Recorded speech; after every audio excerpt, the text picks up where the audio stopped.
The congregation shivered in the cold.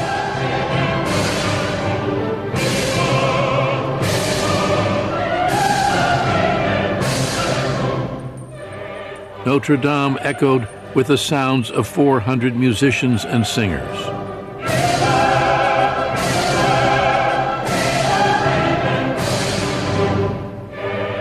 The young man, born on the island of Corsica, moved impatiently forward. Napoleon Bonaparte, 35 years old, was about to be crowned Emperor of France. "I found the crown of France in the gutter," he said, "and I picked it up." It was December 2nd, 1804. Within 3 years, Napoleon's conquest would extend his empire across almost all of Europe, and he would rule over 70 million people. Not since the ancient Caesars had one man held so much power. Napoleon changed the world. Here is a man who rises not on the basis of his blood, not on the basis of his background, but on the basis of his ability.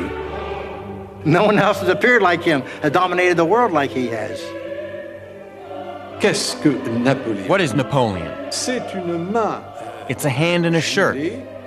C'est un It's a strange hat. C'est bizarre. Si vous mettez ce If you show the chapeau- hat, si if you vous show the mettez hand in the la main shirt, d'origine, in Japan, the United States, or France, everybody will say Napoleon. Napoléon. He was above all ambitious. He loved power. He said, "I love power," like a musician loves his music.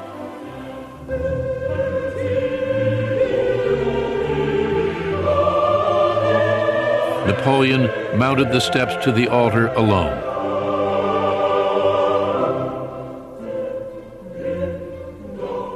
Seizing the crown in his own hands, he held it aloft. Then brought it to rest on his own head.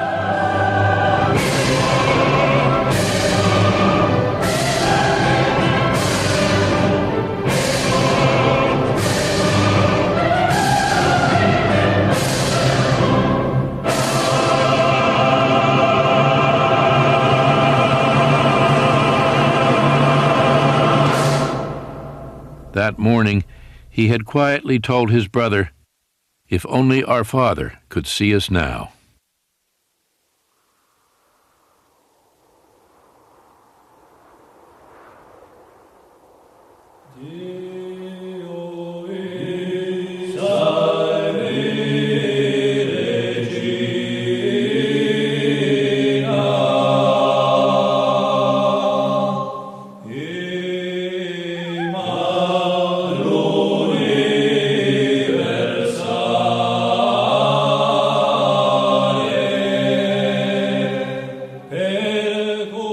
In the spring of 1769, Letizia and Carlo Bonaparte were crossing the mountains that straddled the interior of the island of Corsica. They were Corsican patriots, determined to repel a French army that had invaded their tiny island nation. The Corsicans were only about 100 to 120,000 people of peasant or shepherd origin. They had very few firearms, very little gunpowder, and that was all. They had to defend themselves against the 22 million population of France, then the most advanced country in Europe. The Corsicans never stood a chance. After a year of fighting, leaving thousands dead and wounded, they were defeated, and Letizia and Carlo were going home. Letizia was 6 months pregnant.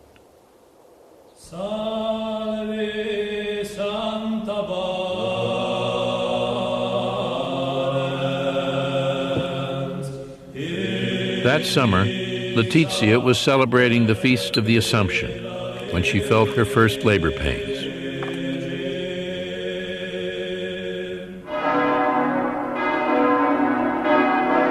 Later that day, August 15, 1769, she gave birth to a son, Napoleon Bonaparte. Born just after the bitter French conquest, Napoleon would spend his childhood hating France, the nation he would one day rule. I was born when Corsica was perishing, Napoleon later wrote. 30,000 Frenchmen spewed onto our shores, drowning the throne of liberty in waves of blood. The cries of the dying, the groans of the oppressed, and tears of despair surrounded my cradle from the hour of my birth. Corsica was now a French colony.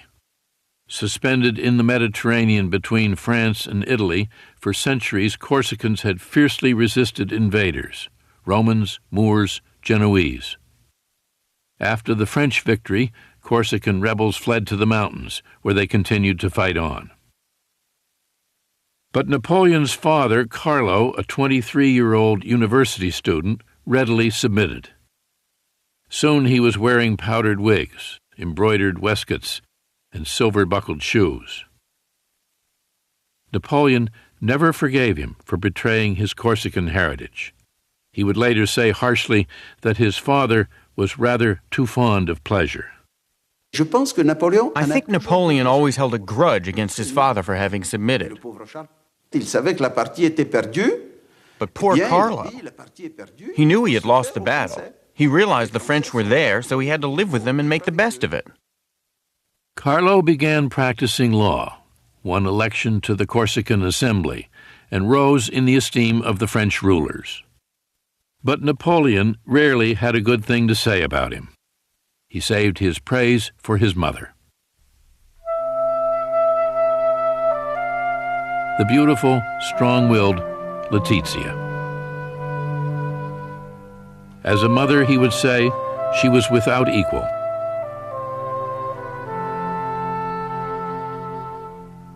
He was obsessed by her, fascinated by her, praised her enormously. She was very tough and determined little woman. 13 times pregnant, she had 8 surviving children. He says that all his success in life was due to the training she gave him. La mère. The mother. What a man, Napoleon said. She has the head of a man on the body of a woman. Carlo and Letizia owned a house in the country as well as one in the city, a mark of their status. They were Corsican aristocrats, but they were not rich. With 8 children, they struggled just to get by on an island that had been impoverished for centuries. There was nothing, the ambitious couple believed, that Corsica could offer them or their children. Only one country could, the country that had vanquished their own, France.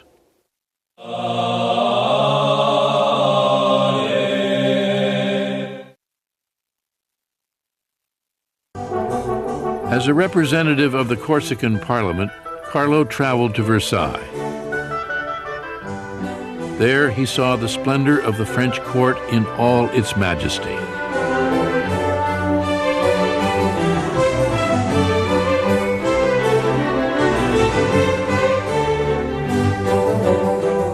France was the envy of Europe.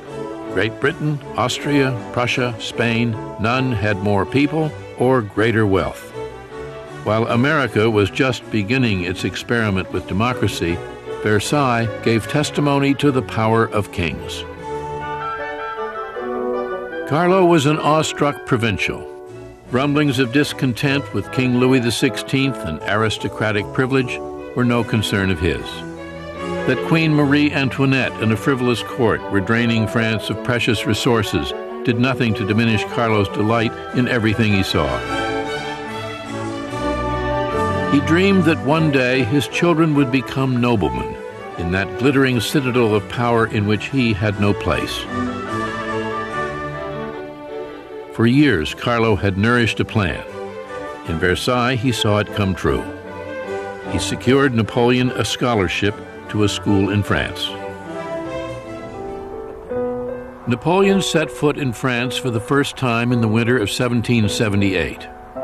A thin, sallow 9-year-old, accustomed to the warmth of the Mediterranean, suddenly alone on the windswept plains of northern France.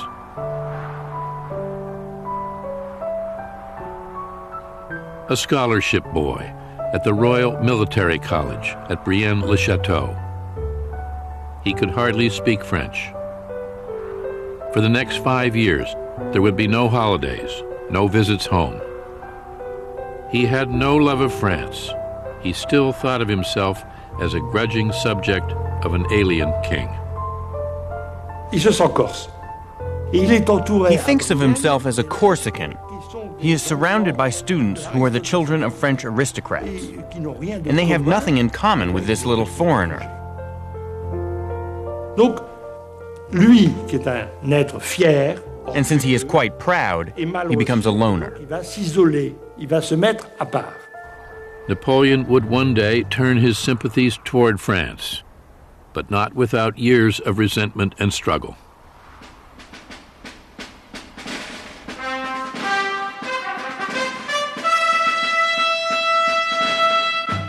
He was 15 when he was promoted to the Royal Military Academy in Paris.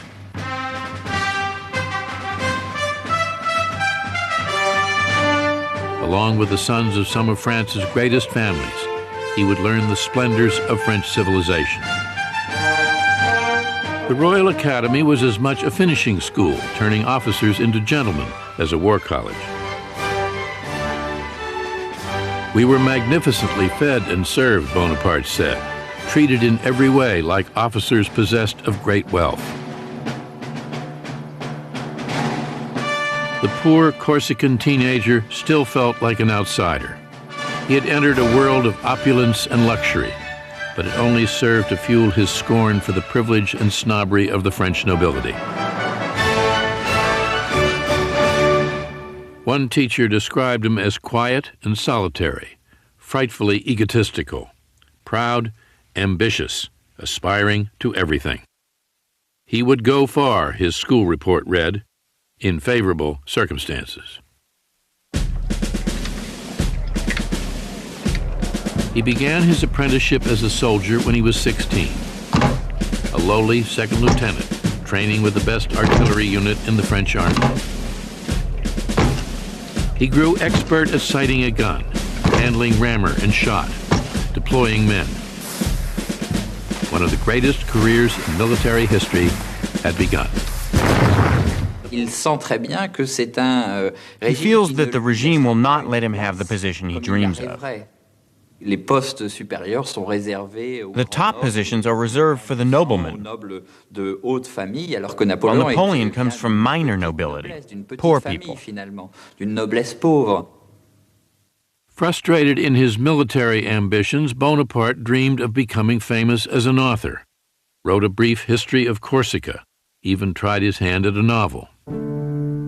Il se sait, il se pense, il se croit. He knows that he's capable of great things. Appelé peut-être à un grand destin. He feels that perhaps he's destined for greatness. But at that point, how can he possibly believe it? Il s'ennuie à mourir. He's bored to death. À mourir. Always alone among men, Bonaparte wrote, I come home to dream by myself, and to give myself over to all the forces of my melancholy. My thoughts dwell on death. What fury drives me to wish for my own destruction? No doubt because I see no place for myself in this world. It was the revolution that would set Bonaparte free.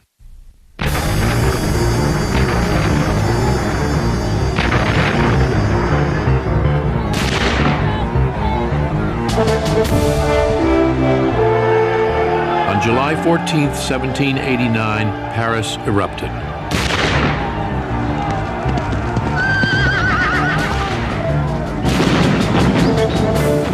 Angry crowds stormed through the streets, crying liberty, equality, brotherhood.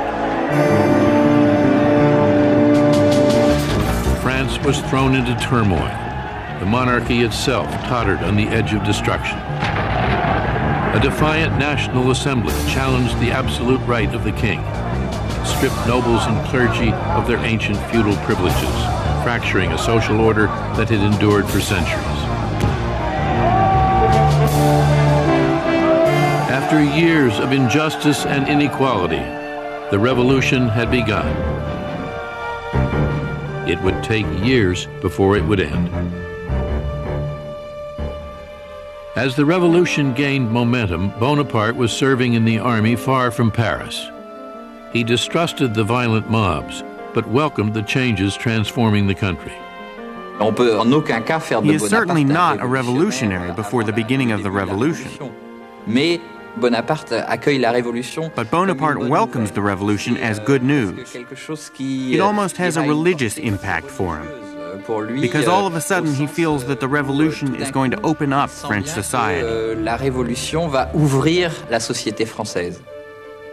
L'abolition des privilèges, le fait que la société française ne va plus It would connaître abolish privileges, hiérarchie, put an end to hierarchies and the kind of condescension from which Napoleon had suffered while he was growing up. jeune Napoléon dans sa jeunesse. Bonaparte était un jeune homme Bonaparte de 20 was a man of his times, and to be 20 years old in 1789 is very important. Napoleon's destiny and the destiny of the whole country become the same.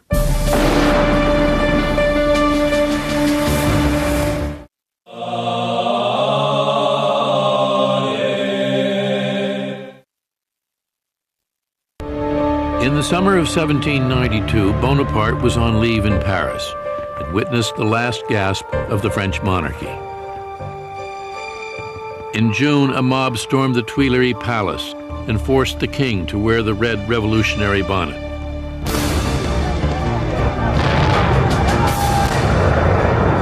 In August, the mob massacred the king's Swiss guard. King Louis XVI was dethroned. The French Republic was proclaimed that fall. Napoleon wants to be part of this new world. He wants to play a role. And he starts in a place he knows very well. He starts with Corsica.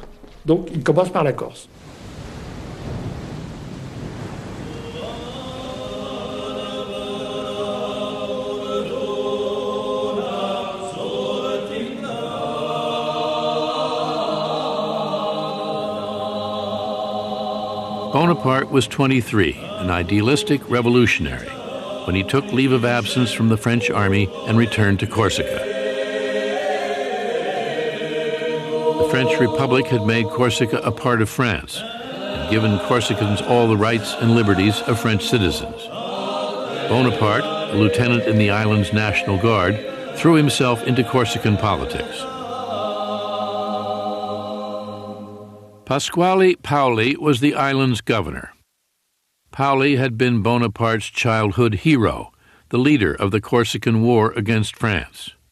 Now Bonaparte dreamed of rising to power, standing by Paoli's side.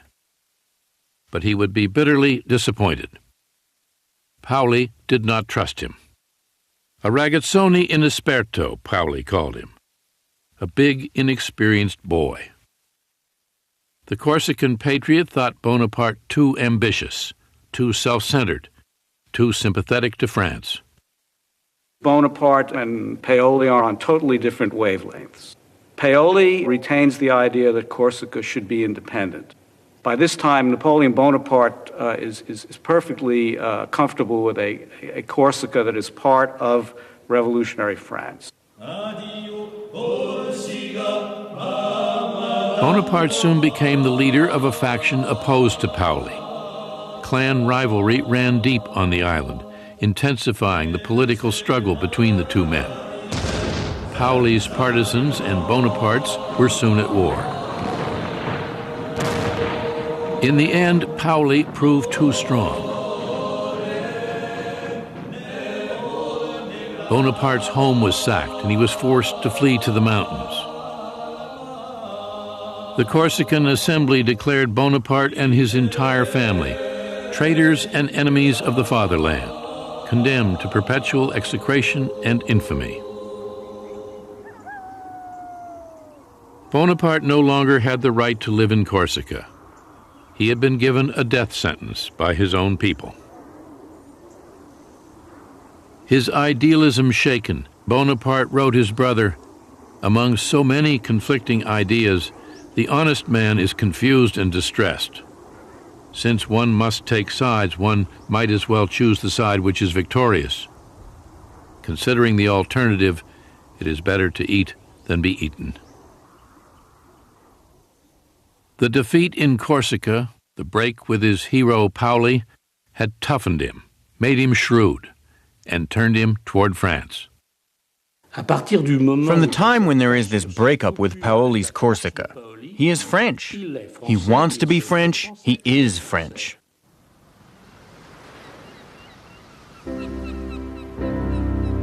On June 10th, 1793, he set sail for France with his widowed mother, 3 brothers, and 3 sisters. A refugee family, carrying with them all they owned in the world. 24 years old, he was banished from the land of his birth forever.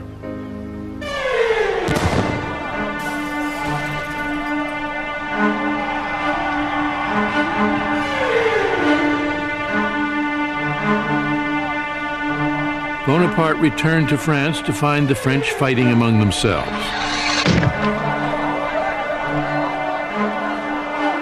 The king had been executed.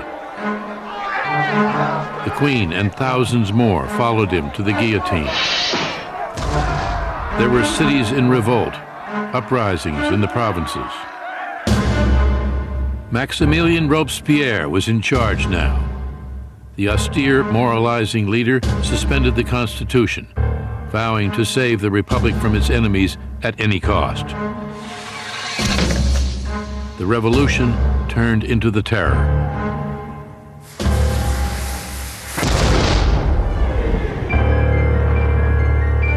Torn by civil war, France was also at war with almost all of Europe.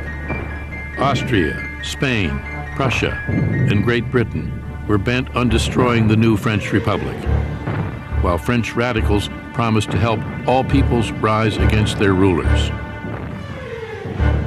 Reinstated in the army as an artillery captain, Bonaparte was ordered to Toulon, a city of 28,000 on the southern coast that had rebelled against the Republic, throwing its port open to the English. The British fleet defended the city from the harbor. 24-year-old Bonaparte thought he knew how to drive them out. He argued that if his soldiers could seize the heights commanding the harbor, they could bombard the fleet, drive it away, and the city would fall. It was a simple plan, but none of the generals would listen. The generals in Toulon were total incompetents, or a little worse. Finally, a fairly competent general showed up, listened to Napoleon's plans, and said, naturally. This would be Bonaparte's first great chance. With aristocratic officers fleeing the country, there was suddenly a vacuum, an opportunity for rapid promotion for soldiers who could prove themselves under fire.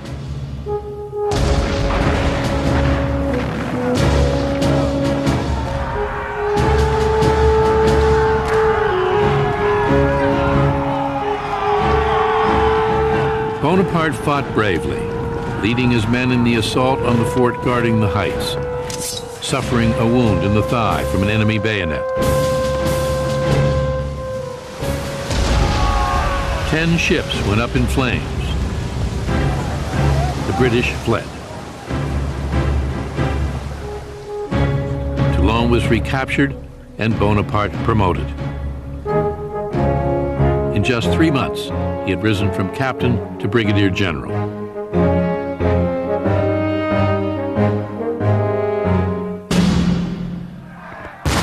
The Republic continued to fight for its life, still clashing with enemies beyond its borders, still in turmoil at home. With France in chaos, threatened on all sides, Robespierre showed no mercy in his efforts to bring about unity and order. Liberty, he said, cannot be secured unless criminals lose their heads. Determined to make his voice heard, Bonaparte wrote a political tract in support of Robespierre. The young soldier hated the terror, but he hated chaos even more. Bonaparte is really a man of order. For him, order has to serve ideals, exactly the idea of Robespierre. It is necessary to suspend liberties in the name of liberty. In order to save liberty, to save the Republic, it's necessary to suspend individual liberties. In the summer of 1794, Robespierre's government fell. Now it was the turn of those who made the terror to die, including Robespierre.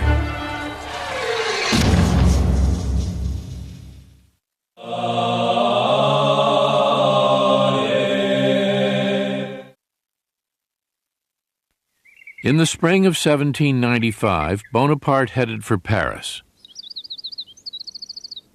Now a brigadier general, he was determined to rise still higher.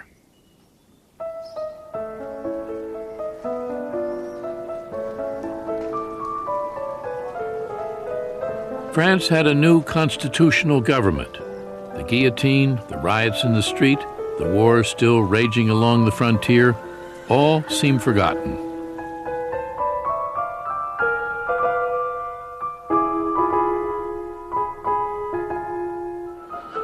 Bonaparte frequented the salons where the women who dominated Paris society held court. The women here, he wrote his brother, are the center of importance. Here alone of all places on earth, they appear to hold the reins of government.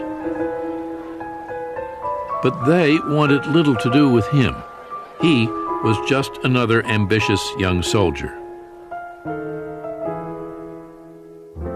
I can still picture him, one noble woman remembered. He wore badly made dirty boots and a nasty round hat pulled down over his eyes. An overall sickly effect was created by this thinness and his yellow complexion. Bonaparte seemed to have come to a dead end. He was desperate for promotion, but no one paid any attention. If this continues, he wrote his brother, I shall end by not stepping aside when a carriage rushes past. Then political turmoil once again gave him his chance. On October 5th, 1795, crowds of Parisians stormed through the streets alongside National Guardsmen bent on restoring the monarchy. The rebellion threatened to topple the Republic. The government called on Bonaparte to repel the attack. There wasn't much other choice, actually, when this rebellion broke. There aren't any competent generals in Paris. Here's young Bonaparte. He's a man of conviction. Put him in. Napoleon was not one to pussyfoot around. He would use all his weapons. Nobody had really used cannon on the Paris mobs before.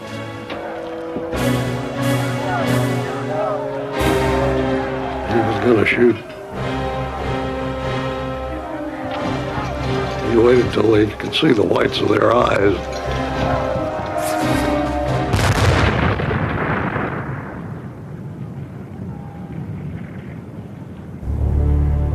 The enemy attacked us, Bonaparte wrote his brother.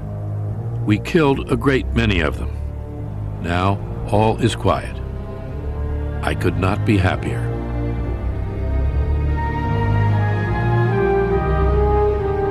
Three weeks later, he was made a full general, commander of the Army of the Interior. He was 26.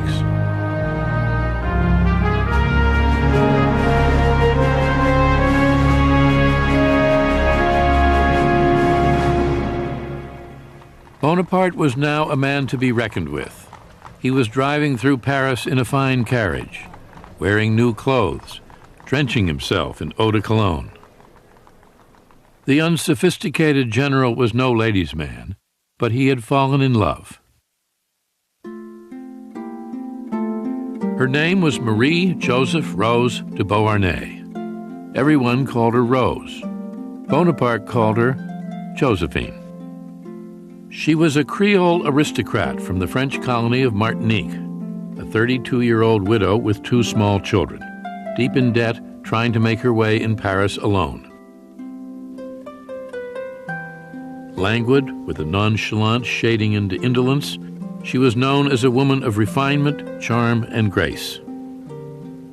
It was said that she even went to bed gracefully. Bonaparte was dazzled by her.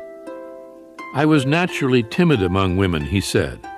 Madame de Beauharnais was the first woman who gave me any degree of confidence. Josephine was what might be called a slightly fast woman. She'd been married young, her husband had died in the guillotine. She'd had an affair with somebody that helped her out, and it was well known she had affairs with men in high French society. No one stood higher than Paul Barras, the most powerful figure in the new government. Josephine was his mistress, a woman of influence in the most fashionable salons in Paris. Bonaparte saw her in a world of power. She was at the center of society. She had all these connections. She was very much someone who could be useful to him. And then I think he just fell madly in love with her. Josephine lived in a little cottage set in a pleasant garden. Some said it was Barras who paid the rent. But Barras was growing tired of her. Now Bonaparte visited her there. Josephine seemed amused by her new lover. Although she knew how to please him, she did not return his passion. When Bonaparte proposed marriage, she hesitated. She wasn't attracted to him at all. In fact, she told a friend later that for a long time, she had to overcome a feeling of repugnance. He was so serious and he had no sense of humor. He was skinny. His hair was kind of hanging and he was unkempt. Mais elle sait que la beauté passe. But she knows her beauty is vanishing. Already her teeth are bad, she's getting wrinkles. Napoleon doesn't see it, but others see it, and she sees it. Her looks fading and her debts mounting, she needed a protector. On March 9th, 1796, Napoleon Bonaparte and Josephine de Beauharnais were married. A gold enameled medallion was the general's wedding gift to his bride. On it were inscribed the words, "To Destiny."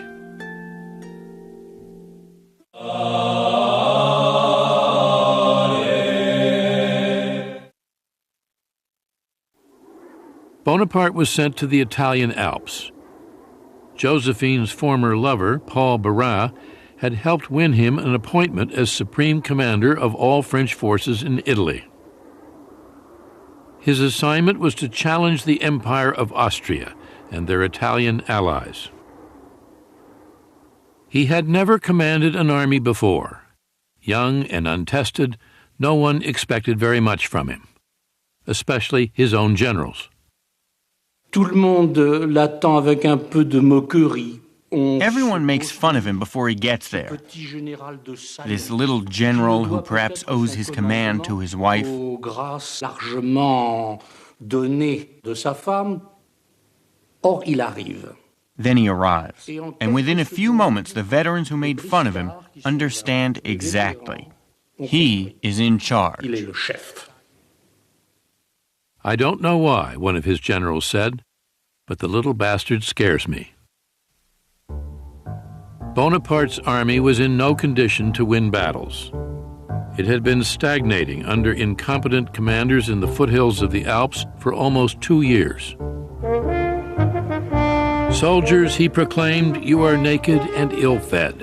No fame shines upon you. I will lead you into the most fertile plains in the world.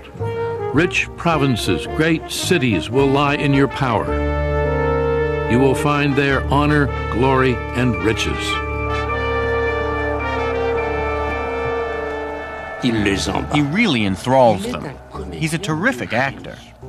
He is capable of laughing, smiling, and then suddenly he is passionate, inspiring fear, horror, and anger. On April 2nd, 1796, Bonaparte led his army forward. He was badly outnumbered. 38,000 French soldiers faced 38,000 Austrians and their allies, 25,000 Piedmontese. Bonaparte planned to isolate the Austrians from the Piedmontese, then conquer each separately. He would strike first at Piedmont. In just 2 weeks, he won 6 battles, took thousands of prisoners, and broke the back of Piedmont's army. One Piedmontese officer would later complain, "They sent a young madman who attacks right, left, and from the rear. It's an intolerable way of making war." On April 26th, Piedmont surrendered. Bonaparte demanded gold and silver and paid his troops, the first real money they had seen in years. "Soldiers," he said, "we thank you." While Bonaparte led his soldiers into battle, he never stopped thinking of Josephine, writing her letter after letter, day after day.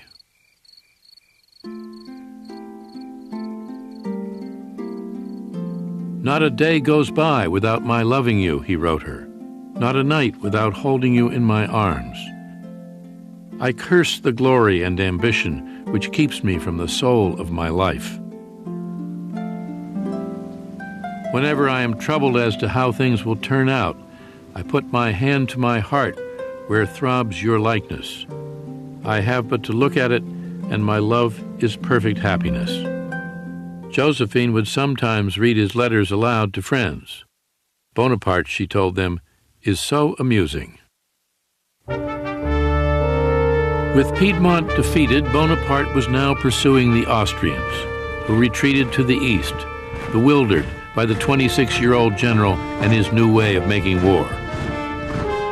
In the 18th century, there were nobles commanding on both sides, and they had a certain code. The armies would maneuver, and very often, if one had the other in check, that would be the end of it. There would be no fight. Napoleon was, in a way, the first modern general. He did not accommodate those old codgers on the other side at all. He attacks every day. He attacks when it snows, he attacks at night, he attacks when it's cold. It's not the way the game is played. He looks for the enemy, fights it, and when they assume that he's going to stop, he continues. The next day, he fights again. It surprises them.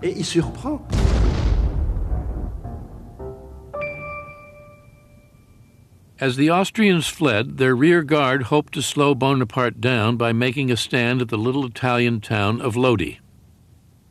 They fortified a narrow wooden bridge with 14 cannon and 3 battalions and dared Bonaparte to cross it. The general ordered a simple frontal assault on the bridge. Everything would depend on the courage of his men.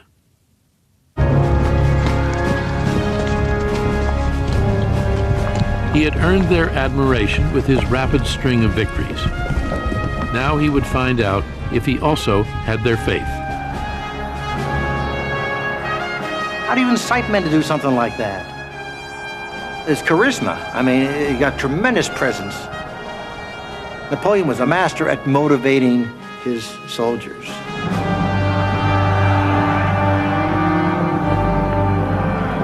Victory always goes a long way. The more they win, the harder they get to stop. His troops were pretty well hepped up. They'd been chasing Austrians now for weeks, and they went forward.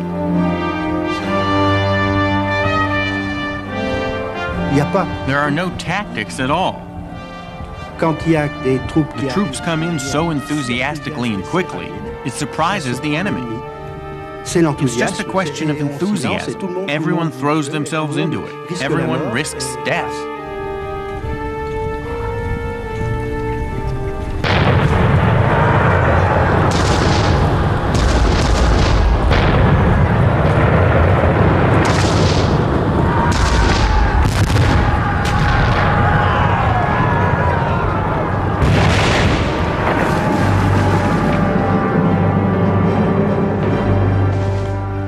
With his men facing withering enemy fire, Bonaparte was in the thick of it.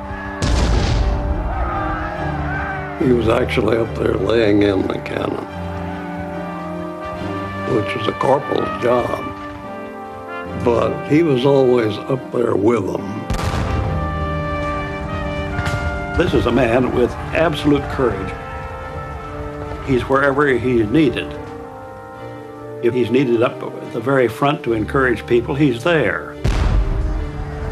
He takes physical risks. Even if cannonballs fall close to him, and this happened on several occasions, he's not afraid. The French made it halfway across the bridge and fell back under a vicious hail of fire. Then one last charge, and they were across.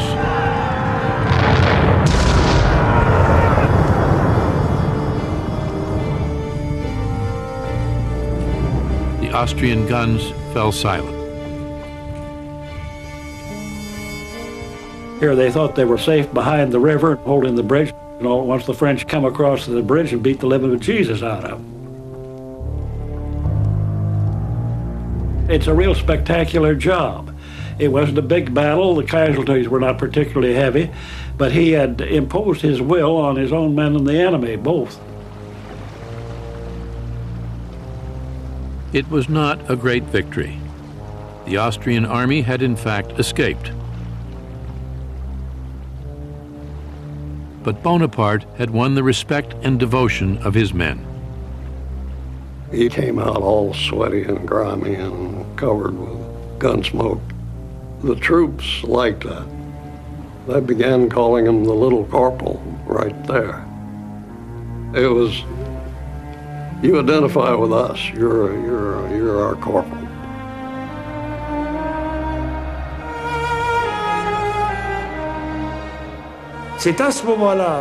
This is the moment when he becomes convinced that he has a lucky star, and that destiny has chosen him to accomplish great things. They haven't seen anything yet, Bonaparte told one of his generals. In our time, no one has the slightest conception of what is great. It is up to me to give them an example. There was a spark.